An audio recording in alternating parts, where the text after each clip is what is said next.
वेदों को जानने वाला है, वेदविद बता दिया भगवान ने। ये बड़ी विलक्षण बात कह दी भगवान ने। इसको आप सोचें, हम वेदों को पढ़ नहीं सकते, लेकिन भगवान कह रहे हैं यदि तुम इस एक श्लोक को समझ जाओ, हमारे लिए कह रहे हैं, तो तुम वेदविद हो जाओगे, वेद को जानने वाले हो जाओगे। और जो वेदविद हो जाएगा, भगवान उसको आगे सर्वविद कह देते हैं 15.18 में।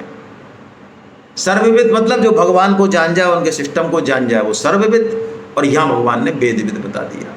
तो इस श्लोक से हमको यही तात्पर्य लेना। छंदांसी यश प्रणाली का मतलब है पत्तों से शोभा होती है पेड़ की। तो हम जो ये सकाम कर्म करते हैं ना, नए नए कामना पूर्ति के लिए, पत्ते हैं तो पत्तों पे ही ना उलझें, जड़ तक जाएं, ये मतलब है भगवान का। वेदों में सकाम कर्म भी हैं, लेकिन वेदों का तात्पर्य सकाम कर्म नहीं है। वेदों का तात्पर्य भगवान श्री कृष्ण प्रेम की प्राप्ति कराना है। सकाम कर्म तो वो इसलिए कराता है हमसे, जिससे हम थोड़ा सा लग जाएं उसमें। वो कहते हैं अच्छा इसका पूजन करोगे तो आपके ये काम हो जाएगा, आपकी गाय भैंस बढ़िया रहेंगी, ये यज्ञ करोगे तो बच्चे बड़े स्वस्थ बनेंगे, संस्कारित बनेंगे, ये होगा तो आपके पितर बहुत अच्छे रहेंगे, धन धन। हम कहते हैं हाँ ये बढ़िया है महाराज, हम रोज यज्ञ करेंगे। ऐसा करके वो हमको किधर लगाता है? सकाम कर्मों में धीरे धीरे लगाता है, आदत डालता है। फिर आदत डालते डालते अल्टीमेटली वेद कहाँ ले जाएगा? निष्काम पे ले जाएगा। क्योंकि हमको यदि शुरू में कह दे देखो तुमको रोज यज्ञ करना है, माला करनी है, फलाना करना, मिलेगा तुमको कुछ नहीं भैया। तुमको हम करेंगे क्यों फिर बेटा? हमको मिलेगा ही नहीं जब। तो इसलिए वेद को संतों ने माता कहा, करुणामयी माता। ऐसा जो जानता है वो वेदविद है। अब देखिए भगवान ने कहा इस संसार वृक्ष का तुझे छेदन करना है। संसार जो सरक रहा है लेकिन दिख रहा है, करें क्या? समस्या ये है, जा तो रहा है लेकिन हमें लग रहा है कि नहीं यही है भाई साहब। कल भी हम इसी हॉल में बैठे थे, परसों भी यहीं बैठे थे, बताओ कहाँ जा रहा है? और 3 साल पहले भाई जब भी हमने यहीं सेमिनार की थी, भाई साहब कहाँ जा रहा है बताओ? यही है ये तो 500 साल पहले था ये हॉल, और आगे 500 साल बाद रहेगा। अरे छोड़ो, कोई एक बड़ी बढ़िया बात कह रहा था कोई, कि जिस मकान को हम बड़ा रच रच के, पहले तो 25 साल गधे की तरह काम करते हैं, फिर साल 2 साल उसको बनाने में लगाते हैं, और उस समय ओहो आदमी कितना बिजी होता है भाई साहब। कोई तराई कर रहा है, कोई पता नहीं मिस्त्री का क्या कर रहा है, कितना बिजी होता है उस समय। और जिनके लिए बनाया, जैसा हम कहते हैं, और पता नहीं किसके लिए बना, भाई हम कहते हैं ऐसा कि हमने इनके लिए बना, वैसा हमारा कोई लेने देना नहीं, तुम्हारी कसम। और वो रहते नहीं है उसमें, वो उड़ जाती है चिड़िया फुर। पहले फिर भी कहते हैं 4 पीढ़ी रहती थी मकान में, 4-5, अब कहते हैं 3 पीढ़ी नहीं रहती मकान में, ऐसा बताते हैं। वो मकान की दीवारों से सिर फोड़ रहे हो सुबह से शाम तक, और रोते रहो वहीं पे, है ना। आजकल यही सीन मिल रहे हैं कॉलोनीज में, बच्चे उड़ गए फुर, उनको ऐसा बना दिया आपने जो मकान में नहीं मारे हैं वो, उनको कुछ खुला आसमान चाहिए, कोई अमेरिका कोई कनाडा चाहिए। वो नहीं मारे बेचारे, इतने फैल गए वो कि वो छोटे से मकान में नहीं आ रहे। तो भुगतो, जो बोया है वो काटो। तो इस संसार वृक्ष को काटना है हमको, यदि भगवान श्री कृष्ण के चरण कमल पे पहुंचना है। तो ये संसार वृक्ष तो इतना बड़ा है, अनंत है, अनंत योनियों में, करोड़ों योनियों में इतने कर्म किए हैं, इतनी शाखा प्रशाखा महाराज। और ये बड़ा गहरा है। क्यों गहरा है? क्योंकि हमारी शरीर में आसक्ति बहुत गहरी है। मृत्यु के समय दुख यदि है बहुत ज्यादा, तो इसका मतलब है कामनाएं बाकी हैं, अभी शरीर संसार से कुछ लेना बाकी है, अभी गाढ़ी आसक्ति है बच्चों में, परिवार में, धन में, घर में, इसलिए कष्ट हो रहा है। और यदि नहीं है तो ऐसे फूल की तरह जाता है आदमी। आप देखते हो कि कुछ होते हैं बिरले हैं, हमने भी, हालांकि अपनी बात नहीं कहनी चाहिए, हमने भी देखा है घर में, जो भक्त होते हैं वो आशीर्वाद देते हुए प्रसन्न मुद्रा में जाते हैं। अरे वो जाते जाते भी कह सकते हैं अच्छा भाई ठीक है, भगवान में भजन करना है ना, आराम से बेटा, ऐसा भी कह सकते हैं। उनके पेन हो रहा होगा खूब शरीर में, शरीर तो पेन देगा ही मृत्यु में, लेकिन उस पेन के बाद भी वो उस प्रज्ञा में स्थित रह सकते हैं, ये पावर मिलती है उनको। तो इस संसार को कैसे काटें? काटना है, नष्ट नहीं करना है। तो बम नहीं फोड़ देना है घर में और घर वालों पे, सबको प्रेम करना है, सबके प्रति ड्यूटी करनी है, सब में भगवान है। लेकिन उसके प्रति जो हमने आसक्ति बना रखी है, उसको अपना मान रखा है, भगवान से इंडिपेंडेंट, उस चीज़ को खत्म करना, उस कामना आसक्ति को, ये संसार वृक्ष को काटना है। जो संग हमने कर रखा है, तो भगवान एक उपाय बता रहे हैं संसार वृक्ष को काटने का। अर्जुन ने कहा महाराज इतना बड़ा संसार वृक्ष कैसे कटेगा? तो भगवान ने कहा अच्छा तेरे को 1 किलो रुई जलानी है और 1 ट्रक रुई जलानी है, तो मैं 1 माचिस लाऊं 1 किलो रुई के लिए, तो 1 ट्रक के लिए कितनी लाऊं? 10 माचिस हैं? एक ही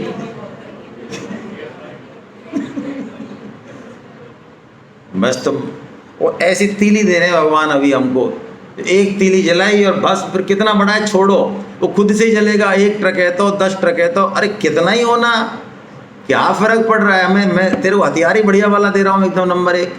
अच्छा महाराज ऐसा हथियार दो हमको, फिर आपको चाहिए? हाँ चाहिए, सबको चाहिए, तो लो हथियार लो। फिर नीचे की लाइन पढ़ो, अश्वत्थमेनं सुविरूढ़मूलम् असंगशस्त्रेण दृढ़ेन छित्त्वा।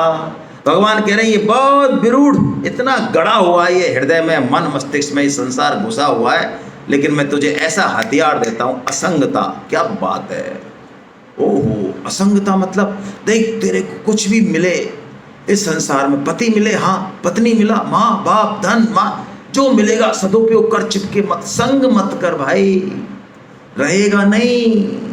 फिर तुझे कुछ भी मिलेगा तू चिपक ही नहीं सकता कहीं, है महाराज? हाँ तो संभव है, संभव है भाई। देखो महात्मा लोग, संत लोग, विषयी लोग और संसारी लोग, साधक लोग, 3 तरह की लकीरों का वर्णन बताया शास्त्रों में। एक लकीर तो होती है पत्थर पे, हैं? एक बालू पे होती है और एक पानी पे हवा में होती है। संतों का मान अपमान है ना, ऐसे ही होता है हवा की तरह। बचपन में ऐसे करते थे ना, आप करते हो नहीं करते हो, ऐसे करते थे हम। तो कोई जोड़ बता दो, कहते थे अच्छा 76 और 26 6 6 2, तो छोटे भाई पूछते यार तू लिख कहाँ रहा है भाई? अरे स्लेट पे लिख रहे हैं हम। ऐसे दिखते थे 70 से, माइंड की कल्पना बड़ा आसान रहता था, 3 संख्या को जोड़ लेते थे। तो तुम लिख कहाँ रहे हो यार, ये कोई स्लेट है क्या ऊपर? हाँ स्लेट है ऊपर भाई, उस पर लिख रहे हैं हम, जोड़ भी रहे हैं नीचे, मिटाते भी। 26 नहीं है क्या? अच्छा 27 है, ठीक है 7 करो। तो ये ऐसे लकीर रहे बिल्कुल हवा के जैसी।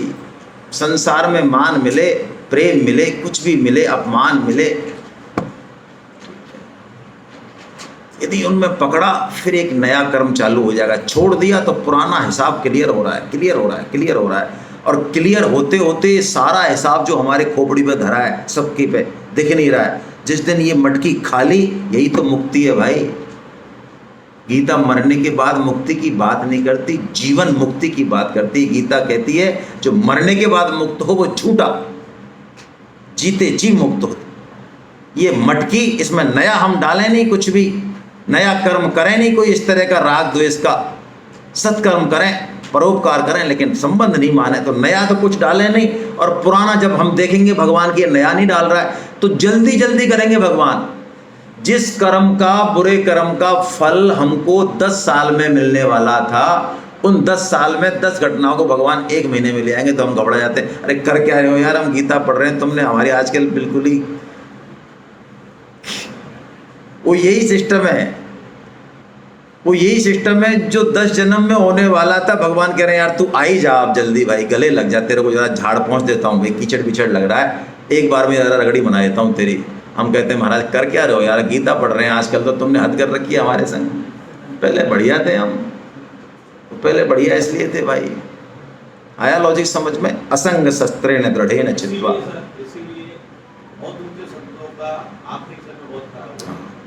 संतों का आखिरी समय खराब होने के और भी कारण होते हैं। संत जो है उनमें ये ताकत होती है, वो शरणागत के पापों को ले लेते हैं। ये भी होता है, जैसे सेठ जी ने लिया था। सेठ जी को सिफिलिस की बीमारी थी, जो सेक्सुअल डिसीज है। संभव नहीं है होना, आप चरित्र पढ़ेंगे तो पता चलेगा कि उन्होंने ली थी किसी से, और उसने भी दी नहीं, लेकिन इतना तड़पता था वो। सेठ जी का मित्र था, भाई था, हनुमान प्रसाद। ये भाई जी नहीं, दूसरे वाले।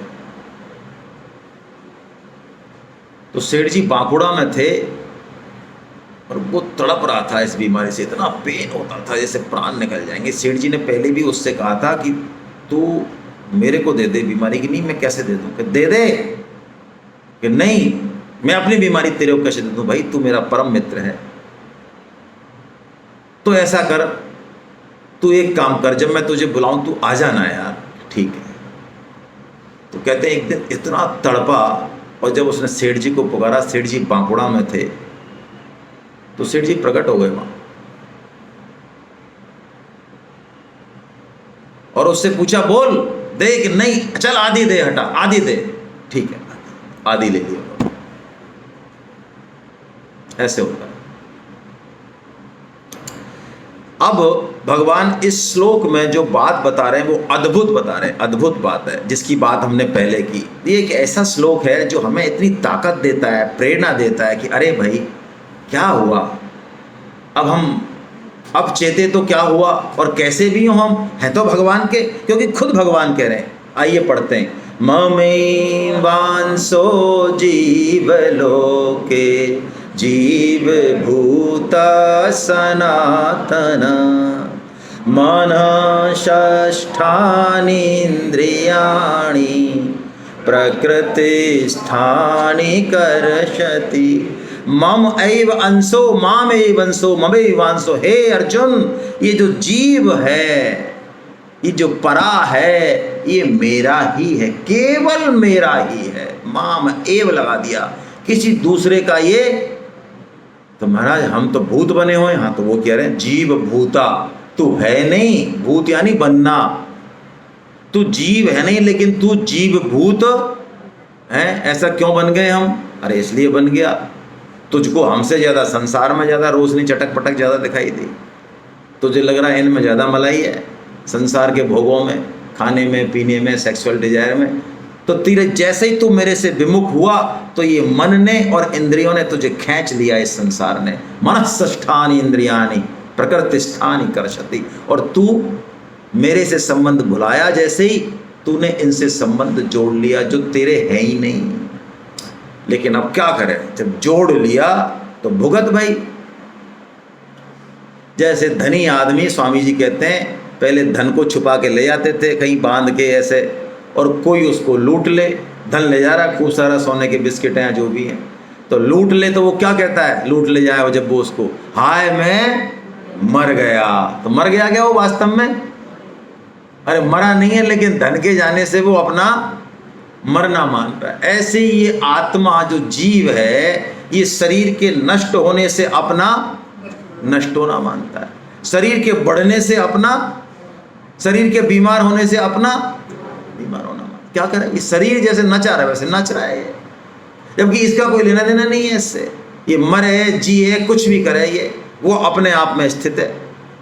जैसे चंद्रमा की छवि यदि हम पानी में देखें, नीचे कोई पानी भरा है बाल्टी में या बड़ी तगारी में, तो चंद्रमा की छवि दिख रही है ना। अच्छा, उसको हिला दें हम, थोड़ा सा हिला, ज़्यादा नहीं, तो चंद्रमा कैसे लगेगा? लगेगा ऐसे ऐसे ऐसे डुबुक डुबुक कर रहा है, हिल रहा है। तो ये हिलता है तो वो भी हिल रहा होगा। तो बस ऐसे ही है, ये पानी के हिलने से, शरीर के मरने से हम अपना मरना, वास्तव में हम मरने वाले नहीं हैं, जन्मने वाले नहीं हैं, तो हम केवल भगवान के हैं। तो जिस दिन हम इस बात को मान लेंगे, आप पक्की बात मानिए, फिर आप कोई सा भी योग करें, गोली की तरह जाएंगे हम। इसलिए जो गीता की क्लासेज होती हैं हमारी, उसमें हम आप सब से जो क्लास में आते हैं, उन सब से एक प्रार्थना करते हैं, चाहे वो किसी भी पोस्ट पे हैं, कितने ही बड़े हैं, कितने ही समझदार हैं, फिर भी आपके आचार्यों ने प्रार्थना की होगी, हम भी करते थे सभी, कि आप एक डायरी लीजिए या कॉपी लीजिए, जैसे बच्चे लेते हैं होमवर्क की, और उसमें डेट डाल के आप लिखिए, मैं केवल भगवान का हूँ और भगवान ही मेरे अपने। या तो ये लिखिए, या ये लिखिए, मुझे इसी जन्म में भगवत प्राप्ति करनी है, कृष्ण प्रेम प्राप्त करना है, मुक्ति, जो भी आपका टारगेट है, ये सब एक ही बात है। 6 महीने लिखिए, रोज 7 बार लिखिए उसको, आपको पता है फिर भी लिखिए 7 बार डेली लिखिए। और किसी दिन नहीं लिख पाए तो पेनल्टी दीजिए अपने आप को, फिर 49 बार लिखिए, 7 गुना पेनल्टी दो। तो ये मन कह देगा यार इस पट्टे के साथ गड़बड़ मत करो, ये अगले दिन रगड़ देगा ये। यदि आपने मन के साथ शासक का व्यवहार किया ना, करके देखना, मन ने नहीं लिखा किसी दिन, अरे टाइम नहीं मिला किसी दिन, अगले दिन कहना बेटा तू ऐसा कर 49 बार लिखा, लिख। तो जैसे वो 49 बार लिखेगा ना, अगली बार वो खबरदार रहेगा, वो नहीं करेगा। भूलो कहता ये खतरनाक आदमी है यार, इससे पंगा मत लो तुम। तो ये मूल बात है कि हम केवल और केवल ये स्वीकृति योग है, मान लें बस, हैं ही भाई। अब हम अपने पिताजी के हैं, हमारे पिताजी हैं, उन्होंने उनकी वजह से जन्म हुआ, तो इसमें ये तो सच्चाई है भाई। अब हमने पिताजी को नहीं देखा, हम पिताजी को जानते नहीं है, तो वो तो हमारी समस्या है, मान लो ना। तो ऐसे ही भगवान हमारे हैं, ये हमको मान लेना चाहिए। अब भगवान बताते हैं कि जीव करता क्या है। 3 शरीर होते हैं, एक होता है स्थूल शरीर, एक होता है सूक्ष्म शरीर और एक होता है कारण शरीर। स्थूल शरीर से भी सूक्ष्म और उसके अंदर है सूक्ष्म शरीर, सूक्ष्म शरीर से भी सूक्ष्म और उसके अंदर है कारण शरीर। स्थूल शरीर पंचभूतों से मिलकर बना है, क्षति जल पावक गगन समीरा पंच रचित है अधम शरीरा। अधम, अधम क्यों कहा?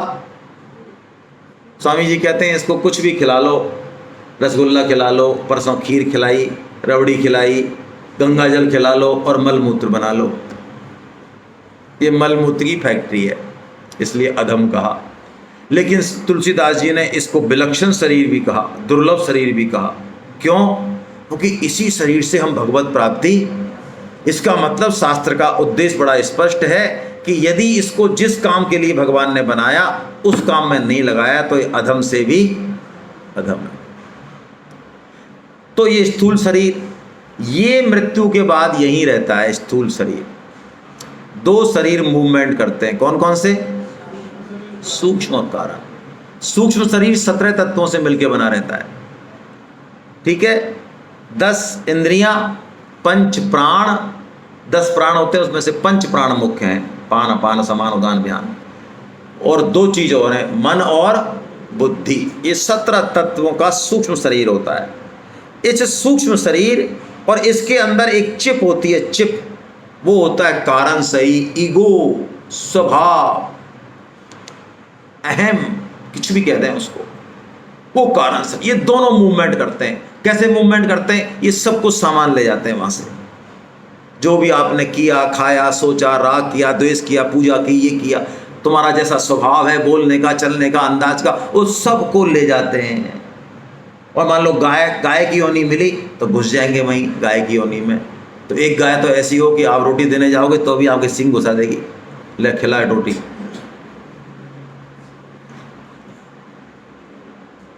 और एक गाय ऐसी है कि आप आराम से दूध पी लो उससे तो वो नहीं मारेगी। है तो गाय दोनों, ऐसी गाय है भैया। तो ये क्या है?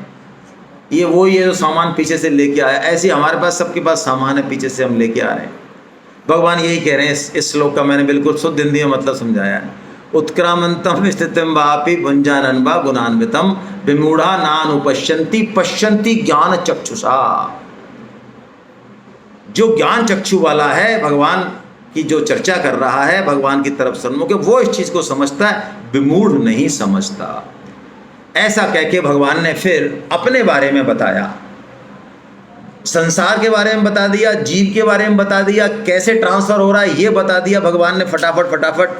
और अब भगवान बता रहे हैं मैं कौन हूं। वाह क्या बात है। वहां तो बताया भगवान ने बिल्कुल दर्शन के हिसाब से, 13वें अध्याय में तो कल है सर्वतः पाणी पादम तत्सर्वतोक्षी शिरोमुखम बताया ना कल। अब भगवान कुछ अलग तरीके से बता रहे हैं, चेंज कर रहे हैं। अभी ठाकुर जी चेंज करते रहते हैं, क्या करें। अब भगवान बता रहे हैं इस अध्याय का जो नाम है पुरुषोत्तम योग, उसके मायने क्या हैं। क्योंकि जो पुरुषोत्तम को जान लेता है वही सर्वविद है। वेदविद होना ठीक है, लेकिन वेदविद से सर्वविद होना, ये बात है।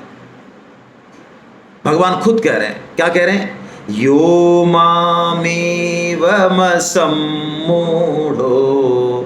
जानाति पुरुषोत्तमं स सर्ववित् भजति मां सर्वभावेन भारत। कैसा बढ़िया श्लोक है भाई। भगवान ने कहा देखो अर्जुन, एक तो मैंने बताया तेरे को क्षर, एक बताया अक्षर। अब भगवान ने इन दोनों को मिला दिया यहाँ आके। ये बड़ी बड़ी भगवान ने जबरदस्त बात की, रहस्यमयी बात है ये।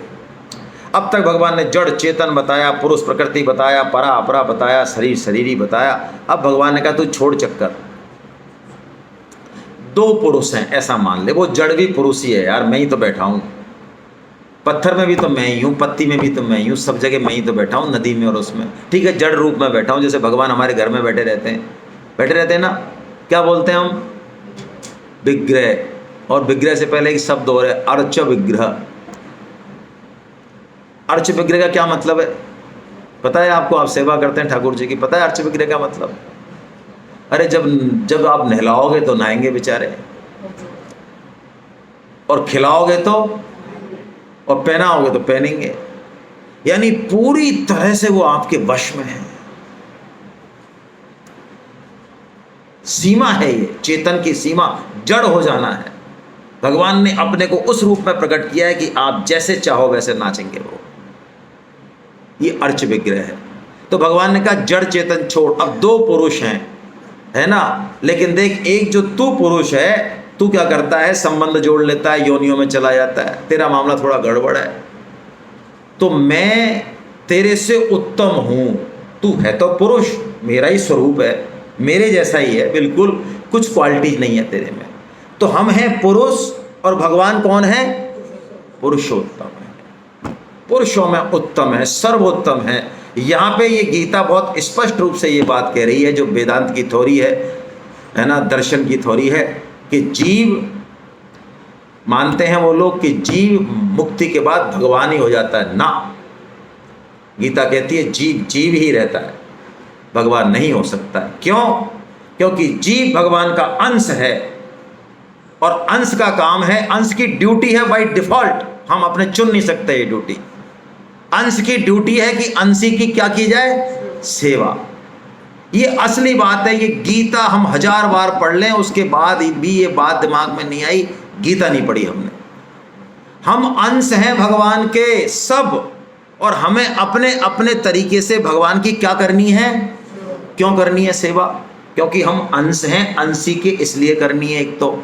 दूसरा, यदि हम भगवान की सेवा करेंगे तो हम पुष्ट होंगे, रिष्ट होंगे, वो प्रेम की बारिश हमारे पास होगी। अंशी से जुड़ने पर ही हमारा पूरा सौंदर्य है, सौभाग्य है। अंशी से विलग होने पे कुछ नहीं है सामान। अच्छा भाई, ये बाल जो है ना, महिलाओं को बड़ा प्रेम होता है, माताओं को। तो वही पुरुष जो महिलाओं की बालों की प्रशंसा कर रहा है, तो वो मान लो एक बाल तोड़ के और सब्जी में डाल दे ले भाई, तो आप ये कहोगे अरे वाह क्या बाल है, ऐसा कहोगे? क्यों, बदल गया कोई स्ट्रक्चर बाल का? अरे बाल वही है या बदल गया भाई? तो क्या हो गया? उसके अंशी से अलग हो गया। अच्छा, अभी आपको अपना अंगूठा कितना प्यारा है? कोई भी चीज जो हमारे शरीर में लगता है हमको यार ये तो बहुत इंपॉर्टेंट है, अच्छा इसको अलग कर दें शरीर से, तो इसको जेब में लगे घूमें फिर हम, सपोज ये अलग हो जाए हमारा। देखो भाई साहब, इस अंगूठे ने हमारी बहुत ज़िंदगी चलाई, 70 साल हमारे साथ रहा, इसलिए इसको तो हम छोड़ने वाले, इसलिए इसको तो हम जेब में रखेंगे भाई साहब, जब चाहोगे जब दिखा देंगे आपको, देखो ये रहा हमारा अंगूठा। ऐसा करेंगे? क्यों, क्या हो गया इसको? अब आप समझिए, सारी थ्योरी आ गई इसमें, सर दर्शन आ गया। मैं ज़्यादा बात नहीं करूँगा। यदि कोई भगवान को नहीं माने, भगवान का सेवक नहीं माने, उसने कुछ नहीं पढ़ा, वो कभी भी सुखी हो ही नहीं सकता। प्रेम का उद्गम ही यही है कि हम भगवान की आज्ञा का पालन करें, हम उनके दास बने, और दास बनने में जो मजा है, भगवान की सेवा करने में जो मजा है, अरे भगवान बिकने को तैयार हो जाते हैं। फिर भगवान दास थोड़ी रखते हैं, ये तो भगवान का नेचर ही नहीं है। अरे वो तो कहते हैं मैं भगतन को दास और भगत मेरे। कोई हो तो सही दास, कोई बनने को तैयार तो हो। सिस्टम ही उल्टा है, दास बनाते ही नहीं भगवान किसी को, वो खुद दास बनते हैं। लेकिन हम दास ही रहेंगे, क्यों? दास बनने का मजा है, सबसे ज्यादा मजा दास। बड़े बड़े संत महंत ऋषि गोपियां सब दास हैं भगवान के। सब ये चाहते हैं कि भगवान को कैसे सुख मिले, उसी में ही हमारा सुख छुपा है। वृक्ष की जड़ में यदि पानी दे दिया तो पूरे वृक्ष पल्लवित पुष्पित हो जाएगा। श्री कृष्ण की आज्ञा का पालन कर लिया तो मैं आपको गारंटी के साथ कह रहा हूं, हालांकि ये बात कहनी नहीं चाहिए, आपके लौकिक और अलौकिक सारे काम होंगे। यदि आपको लगता है कि मैंने कमाया बहुत, सब कुछ कमाया, लेकिन गई यार बाजी हाथ से, जिनके लिए इन्वेस्ट किया ये तो निकम्मे निकले, अरे बच्चे, कोई संस्कार ही नहीं है इनमें, तो मैं कहता हूं कृष्ण की जड़ में पानी देना चालू कर दीजिए। आप उपदेश देना तो कर दीजिए बंद, और जड़ में पानी देना चालू कर दीजिए। आप बदलेगा सिनेरियो। हम निष्काम भाव से भगवान का काम करने में लग जाएं, कोई चिंता नहीं करें मान और अपमान की। मैंने आपको कल भी निवेदन किया, हम गीता नहीं पढ़ाते भाई, गीता पढ़ाने की ताकत नहीं है। गीता तो स्वामी जी पढ़ा सकते हैं, उन्हीं के वाक्यों को तोते की तरह रट के हम कुछ बोल देते हैं बस, क्योंकि सामान चाहिए कुछ बैठने के लिए। हम गीता नहीं पढ़ाते, हमारा मुख्य पहला और अंतिम ध्येय यही है, हम गीता का प्रचार करते हैं। और हम आपसे भी यही चाहते हैं, जितनी क्षमता है उतनी, सफल हो ना हो छोड़ो, वो क्या करना है, दम लगाएंगे लेकिन पूरी हो, जितनी आहुति होगी डालेंगे। ये असली काम है भाई, और ये काम करोगे तो गीता प्रकट होगी। मुझे बड़ी एलर्जी हो जाती है कई बार जो गीता के श्लोकों पे लंबी लंबी व्याख्या करते हैं, बड़े ज्ञान वृद्ध हैं वो, कई टीकाएं पढ़ी हैं, मैंने भी बहुत पढ़ी हैं। मैंने तो इसलिए पढ़ी हैं, स्वामी जी की पढ़ने के बाद भी पढ़ी है, हालांकि ज़रूरत नहीं है, मैंने तो इसलिए पढ़ी है कि क्वेश्चन आते हैं, तो क्वेश्चन आने के लिए मुझे ट्रीटमेंट देने के लिए पता चलना चाहिए कि उस टीका जिसकी ये बात कर रहा है उस टीका में सामान क्या है। मैं तो इस एंगल से पढ़ता हूँ। लेकिन आप पक्की बात मानिए भाई, कुछ नहीं रखा, अरे भगवान की सेवा करेंगे तो भगवान बताएंगे कि इन श्लोकों का मतलब क्या है, खुद बताएंगे भगवान। और ऐसा घटेगा, ऐसा कोई हवाई बात नहीं हो रही है ये कोई। यदि हम सेवा करेंगे भगवान की तो भगवान बताएंगे खुद। अब किस रूप में बताएंगे वो सबका अलग अलग है।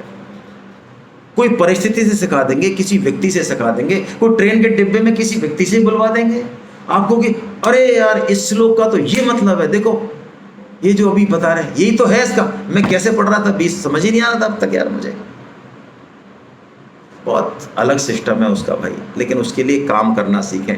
भगवान ने कहा अर्जुन इति गुह्यतमं शास्त्रम, मैं पुरुषोत्तम हूँ भाई, अभी तेरे रथ पे बैठा हूँ सारथी के रूप में, लेकिन मैंने तेरे को सस्पेंस हटा दिया, तेरे को बता दिया मैंने, क्योंकि तू है योग्य इसके, मैं पुरुषोत्तम हूँ। और जो ऐसा जान लेता है, भगवान ने ऊपर के श्लोक में कहा सर्वविद भजति माम सर्वभावेन भारत, दो वर्ड बहुत इंपॉर्टेंट है, सर्वविद भजति। अब वो जो कुछ करेगा भजन है भगवान का, सर्वभावेन, हर भाव में।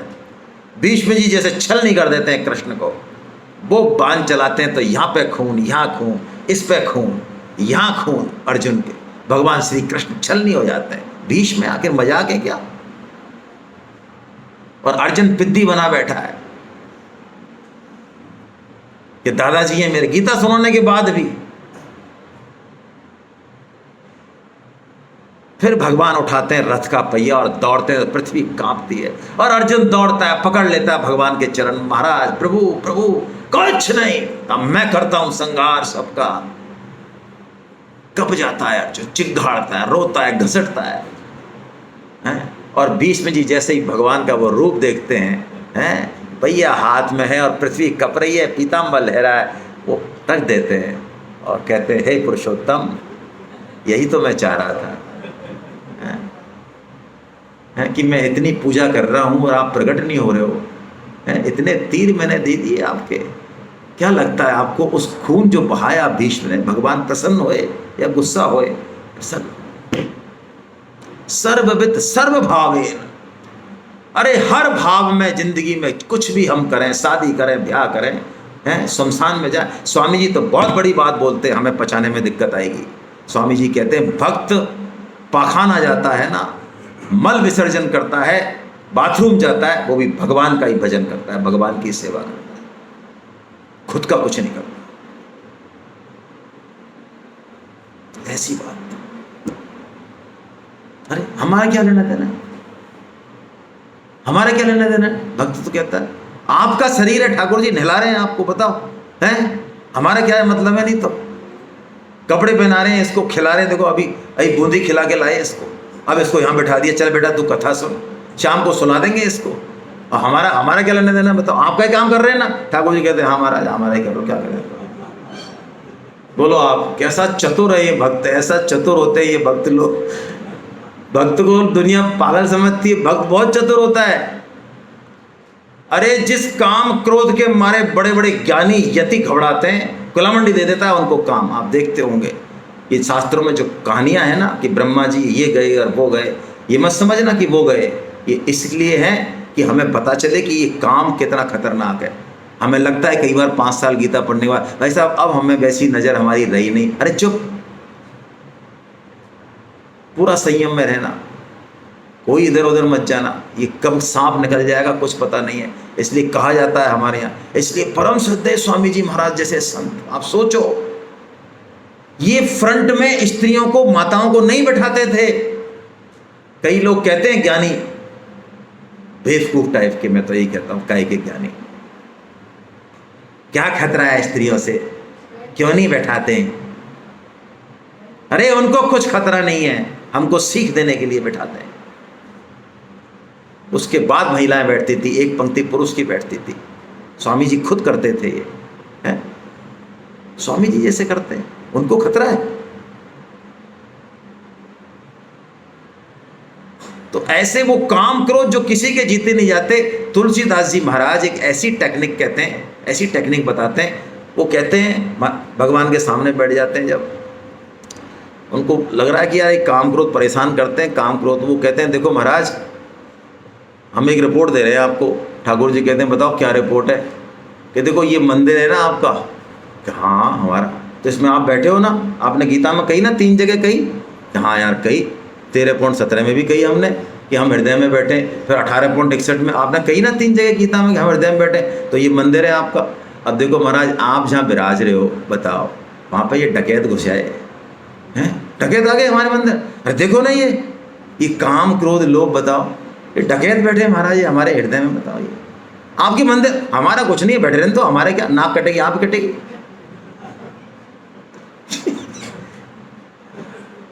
क्या भाव है, क्या भाव। बोलो ऐसे भक्तों का काम क्रोध लोभ रहेगा भाई? नहीं रहेगा। सर्ववित भजती बाप। हम भी यही काम करें, असली काम करें भाई, लग जाएं। जितना भी समय बचा है, जितनी भी क्षमता है, पता नहीं भगवान किससे क्या कराना चाह रहे हैं। मैं तो ये कहता हूँ कई बार ऐसा लगता है, ये मेरे को भी ये बहुत चुभता है, मेरे भी समझ में नहीं आता है। नाम तो मैं नहीं लूँगा।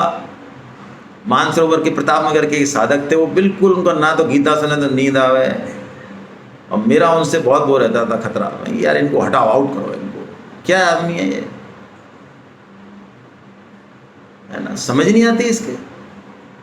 मैं नहीं झेल सकता ज़्यादा। उस आदमी के घर पे हमने मीटिंग की गीता की, और सर मैं ये कर दूंगा और मैं ये कर दूंगा और ये कर दूंगा। तो मैं ठीक है देखेंगे। मैं 4 आदमी आए, तो गुस्सा तो मुझे ऐसी आ रही थी कि सुनाऊं इसको अभी, लेकिन मैंने कंट्रोल किया गुस्से को।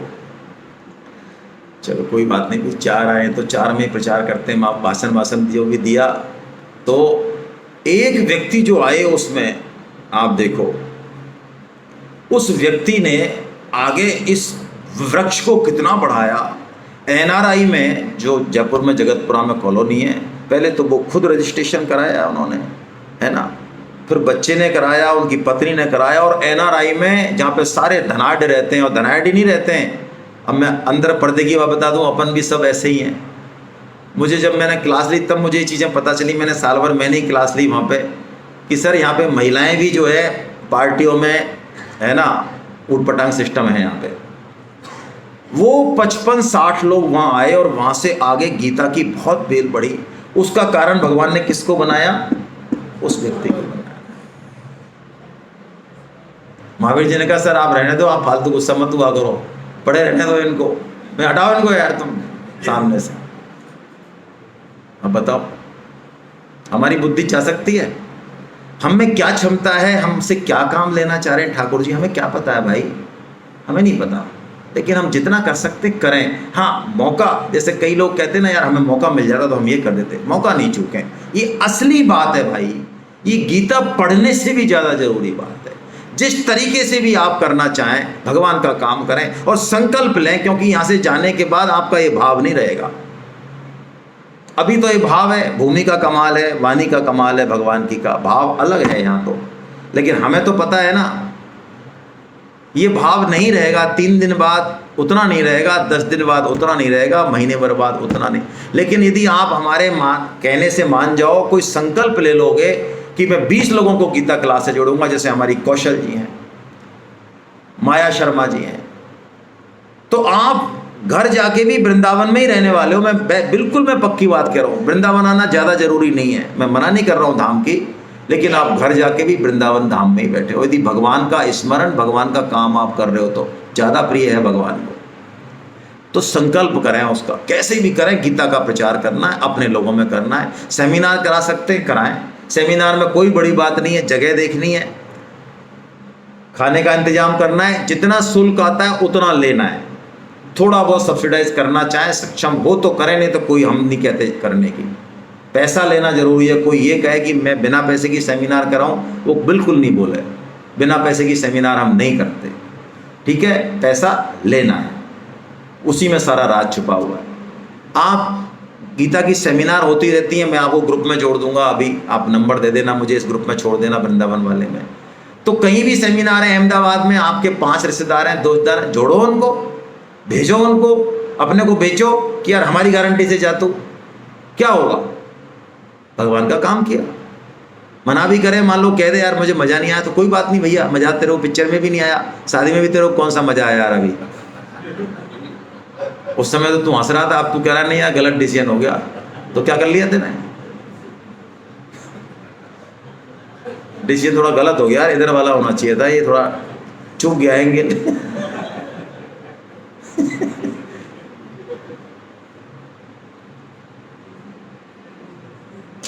किताब ले ले गीता की, हैप्पी बर्थडे में जाए, शादी में जाए, दे दें उसको, भैया हमारे पास तो यही है, तू बुलाया तो मत बुलाया तो भैया देगा, हम तो तेरे को गीता देंगे यार, ठीक है। लिफाफा दे दें साथ में, देना है तो किताब जरूर दे दें साथ में, और नहीं तो कोई ना कोई तो पढ़ेगा भाई।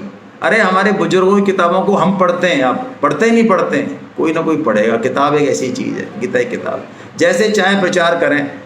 गीता क्लास के रजिस्ट्रेशन मैं का संकल्प ले, लेकिन मैं आपसे बार बार निवेदन कर रहा हूँ, कोई इसको टारगेट दें, इसको कह तू 10 कराएगा, 10-20 कराएगा, ऐसे बस कह दें एक बार, है ना। कहेंगे नहीं, मन में रखेंगे नहीं अब मैं ज़्यादा से ज़्यादा कराऊंगा, हाँ तो बस ठीक है, फिर बढ़िया है, फिर ज़्यादा से ज़्यादा ही कराएगा ये मन। हरे कृष्णा।